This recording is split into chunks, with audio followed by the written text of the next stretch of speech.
d'une extrême complexité et que il est bizarre puisqu'il y a quelques semaines, peut-être quelques jours, il nous a expliqué que il était, ça y est, l'OTAN, il oubliait que l'Ukraine n'entrerait pas dans l'OTAN, on n'en parlait plus. Il ramène ce dossier de l'OTAN aujourd'hui en parlant aux étudiants de Sciences Po. Tout ça me paraît pas raisonnable. Et il faut, si on peut, réussir à trouver, ça va pas être facile, une espèce de protocole qui permette déjà d'arrêter les massacres de civils, massacres des civils, etc. C'est pas la peine d'en rajouter. Il y en a d'autres qui en rajoutent beaucoup, c'est les Américains. Et on sait pas très bien quel est leur objectif.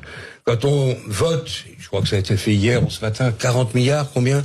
45 milliards d'aide. Bravo à l'Ukraine, bravo, mais c'est quel objectif? En réalité, c'est l'Amérique qui poursuit ses buts de guerre, son but de guerre. Faire la peau de Poutine, c'est possible, j'en sais rien. Affaiblir la Russie, c'est sûrement vrai, pourquoi pas? Juste un petit problème, c'est que c'est l'Ukraine qui paye en vies humaines et en réfugiés. Et en atrocités. Tout ça me paraît, et je trouve que Biden et Zelensky devraient être un peu plus prudents dans leur expression publique.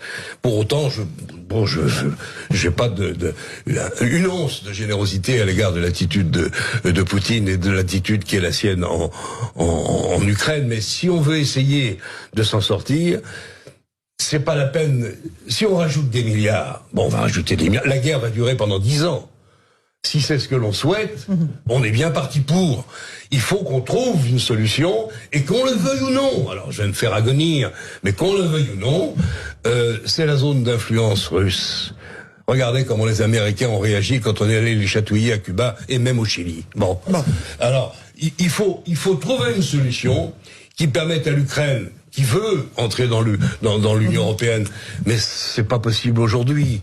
On sait même pas c'est impossible. On sait même pas quel sera le régime politique et si M. Zelensky sera encore au pouvoir demain. Donc c'est pas possible, c'est pas sérieux. Je réclame le silence un peu dans les rangs et que les diplomates travaillent.